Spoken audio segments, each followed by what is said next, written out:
subir da mão. Dá pra passar. Dá pra ir.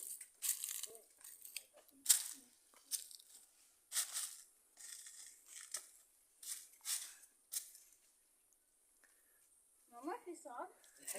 Tô gravando. Ai, Deus, tô caindo. Não vai lá. Aqui é o por adrenalina. Aqui vai por 2 semanas de academia. Pera aí, vou ter que tirar o chinelo. Eu coloquei mais esse chinelo também. Se quiser deixar o chinelo aqui embaixo. Aí eu já vi outro dedo. Tô sem força. Pera aí, Pedro. Vou tentar apoiar aqui algum lugar. Na mão aqui. Opa, vai aproveitando. Na bola. Ela tá subindo com o joelho.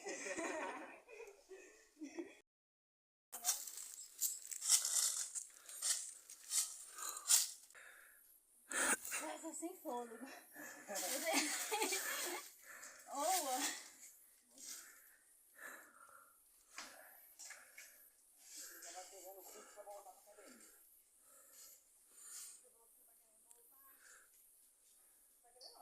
Mas aqui tem risco de nós morrer, né? Não tem não. De morrer eu não consegui se salvar. Aí. Tô recuperando meu fôlego, mãe. Vamos por aqui? É.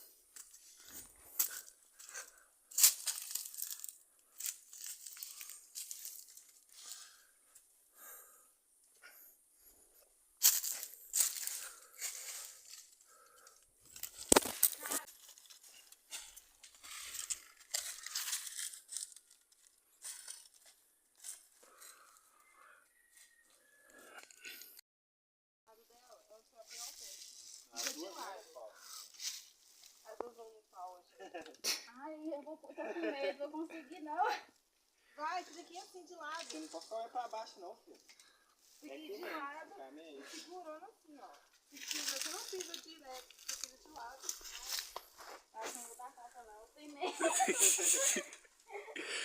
Vai ter que voltar então? Não, vocês vão lá, eu espero aqui. Não, bora. Dá pra ir. Deixa eu ver. Então arruma outro lugar.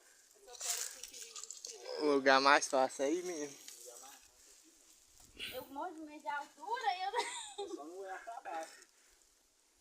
não pode virar só. Ó, você vai ficar. Eu vou. Eu acho que a não ser que você dê a volta pelo mar. Pior, vai tem mais barranco.